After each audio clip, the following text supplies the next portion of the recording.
Zdravo, ja sam Armin iz Turist Agenta, odnosno Tourism Software Solution.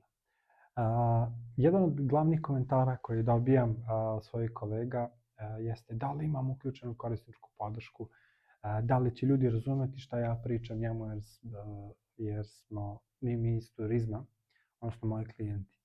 Naravno ćemo vas razumeti, ja sam jedan osnivač, ja sam u turizmu, moj otac je u turizmu 35 godina, ovaj software izašao u turističkoj agenciji i ovdje stvarao, tako da mi potpuno razumemo šta znači priznanica, voucher, najava, šta znači plaćanje, organizator, CIS, putnici, dani, noćenje, sve je to nama poznato.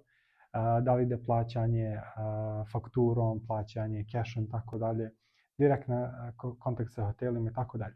Tako da mi to sve razumemo i sve smo to obuhvatili u našem softveru i predvideli i pozivam vas opet da koristite taj softver i da nam se uvek javite kad imate nešto da nam ukažete, da nam pokažete, ali i da pitate.